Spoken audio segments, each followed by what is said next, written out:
तो दोस्तों इस वीडियो में हम डिस्कस करेंगे इसका जो पाठ्यक्रम है उसके बारे में। ठीक है, टॉपिक बाय जो सिलेबस दे रखा है उस पर हम यहाँ पर चर्चा करेंगे। यहाँ पर देखिए आपको दो प्रश्न पत्र इसमें बताया गया था कि प्रश्न पत्र में जो है पहले में जो है आपके 50 प्रश्न होंगे और दूसरे में आपके 100 प्रश्न होंगे। जो 50 प्रश्न होंगे उसमें आपका ये करंट अफेयर और जीएस जीए सी ए जो भी कुछ है ये सब चीज़ें आएंगी। और जो आपके 100 प्रश्न हैं उसमें आपके संबंधित विषय के होंगे।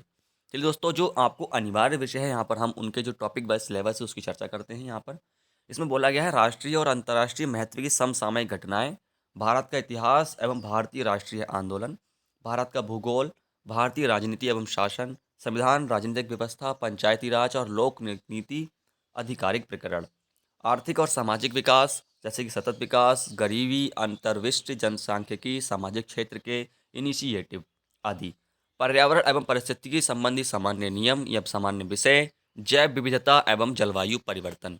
यहाँ पर अगर हम विज्ञान की बात करें तो सामान्य विज्ञान, चाहे वो आपकी भौतिक हो, चाहे आपकी रसायन हो, चाहे आपकी जीव विज्ञान हो, इससे संबंधित जो सामान्य प्रश्न होंगे वही आपसे यहाँ पर पूछे जाएंगे। इसमें आगे थोड़ा सा देखिए रीजनिंग के जो क्वेश्चन है वो भी शायद इसमें शामिल हों। जैसे कि आप देख सकते हैं analogies, assertion and reason, binary logic, classification, clocks calendars, coded और इत्यादि जो भी कुछ है। अब हम यहाँ पर बात करेंगे जो आपके संबंधित विषय है उसके संबंध में। यहाँ पर देखिए खंड का है और खंड खा में आपके 3 विषय हैं। खंड का में पहला विषय आपका हिंदी है, दूसरा है इंग्लिश और तीसरा है आपका संस्कृत।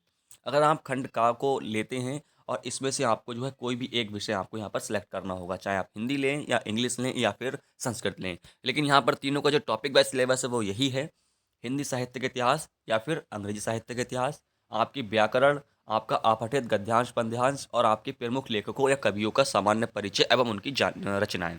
इसी प्रकार से सेम आपका जो इंग्लिश का है वही आपका सेम संस्कृत का है।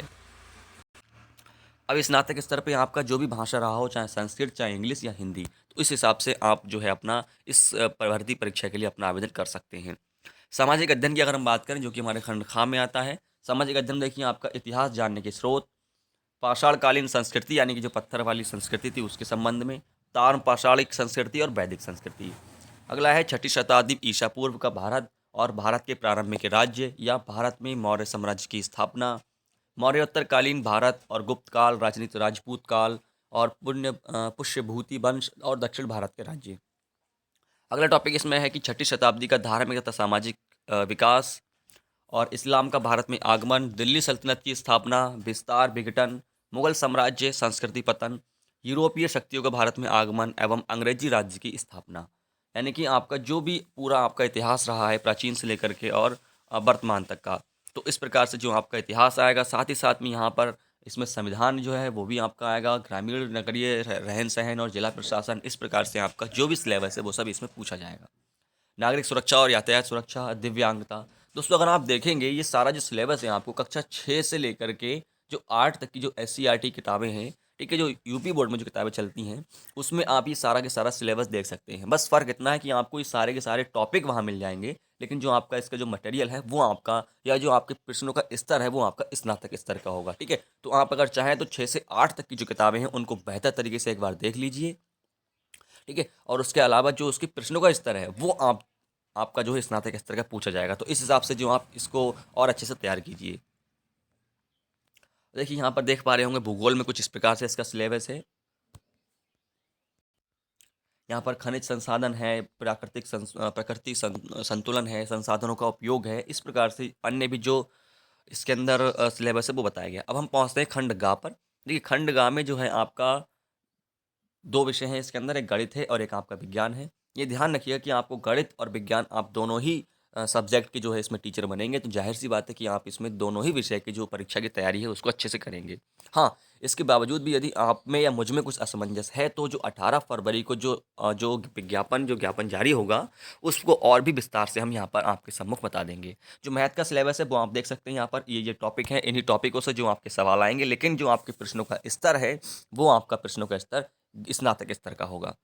ठीक है, ये भी जो आप सिलेबस है ये सारा का सारा सिलेबस आप 6 क्लास से लेकर के 8वीं क्लास तक की अगर आपने किताबें पढ़ी हों या यूपी टेट की तैयारी के लिए या सी टेट की तैयारी के लिए, तो सारे के सारे टॉपिक आपको 6 से 8 तक की किताबों में देखने को मिल जाएंगे। बस फ़र्क इतना है कि उसके अंदर थोड़ा मटेरियल कम है, ठीक है, जो कि आपको अपना बड़े स्तर की जो क्लासें हैं उसके स्तर से तैयार करना होगा। अगर हम बात करें विज्ञान की, तो विज्ञान देखिए दैनिक जीवन में विज्ञान और महत्वपूर्ण खोज, महत्व, मानव विज्ञान, अगर आप दोस्तों इसको देखेंगे तो इसका भी सेम सिलेबस वही है। 6 क्लास से लेकर के आपका 8वें क्लास तक का जो विज्ञान रहा है, टॉपिक तो आपको वहाँ से मिल जाएंगे, लेकिन मटेरियल थोड़ा कम मिलेगा, जो कि आपको हाई स्कूल, इंटर या फिर स्नातक स्तर से कंप्लीट करना होगा।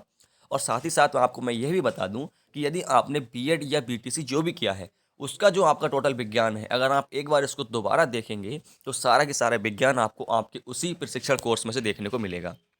ठीक है, देख सकते हैं आप यहाँ पर किशोर अवस्था, जीवों श्वसन, वायु गुण, इस प्रकार से जो है इसका विज्ञान का सिलेबस है। और यहाँ पर आपका अम्ल, क्षार, लवण, ऊष्मा एवं ताप, मानव निर्मित वस्तुएं, खनिज धातु, ऊर्जा के वैकल्पिक स्रोत, आवर्त सारणी और रक्त की संरचना, ठीक है, इस प्रकार के जो भी सवाल हैं। अब केवल प्रिंसिपल के लिए जो है अलग से एक पेपर और होगा, इसमें बताया गया है, इसमें विद्यालय प्रबंधन का जो प्रोसेस रहता है और उसमें जो शासनादेश जारी होते हैं, कौन कौन जारी करते हैं, वित्तीय प्रबंधन क्या होता है, समय प्रबंधन क्या होता है, मानवीय संसाधनों का प्रबंधन कैसा है, भौतिक संसाधनों का प्रबंधन, इस प्रकार से जो है इस सारे के सारे इसके अंदर सवाल आएंगे। ठीक है, ये टॉपिक इसमें बता दिए गए हैं। अगर दोस्तों आप जो है डीएलएड किए हुए हैं और तो आपने डीएलएड के चतुर्थ सेमेस्टर में जो आपका पेपर 1 था, सॉरी पेपर जो 2 था आपका, वो आपने पढ़ा होगा, शैक्षिक प्रबंधन एवं प्रशासन, उसमें देखेंगे अगर आप तो ये सारा के सारा सिलेबस आपको वहाँ पर देखने को मिल जाएगा। ठीक है, अगर ऐसे साथीगढ़ जो कि प्रधानाध्यापक की पोस्ट के लिए तैयारी कर रहे हैं, तो जो डीएलएड की 4th सेमेस्टर की सेकंड पेपर की किताब है, वो आप उसको अच्छे से देख सकते हैं। साथ ही साथ उसके अलावा जो अन्य जो आपको संसाधन उपलब्ध हो पाते हैं, आप उनसे भी जो है इसकी तैयारी अच्छे से कर सकते हैं। साथ ही साथ दोस्तों मैं आपको बता दूं यहाँ पर इससे संबंधित और भी जो दिशा निर्देश हैं या फिर जो इससे संबंधित और भी जो दिशाएं हम आपको अपने चैनल के माध्यम से उपलब्ध करवाएंगे, उस पर भी आप एक बार गौर अवश्य फरमाइएगा। यहाँ पर दोस्तों कुछ तारीखें दे रखी हैं। ठीक है, जो विज्ञापन का जो प्रकाशन है वह 18 फरवरी को आएगा, 18 फरवरी 2021 को। और इस पर जो भी आपके असमंजस मन में बन रहे हैं, ठीक है, वो सारे के सारे क्लियर हो जाएंगे। और इसके अलावा दोस्तों इस वीडियो में सिर्फ इतना ही, इसमें मैंने आपको सिर्फ सिलेबस से संबंधित जानकारी बताई है। इसके बावजूद भी यदि आपको कुछ अगर सवाल बनते हैं तो आप कमेंट बॉक्स में अवश्य हमसे पूछ सकते हैं। नमस्कार दोस्तों, धन्यवाद।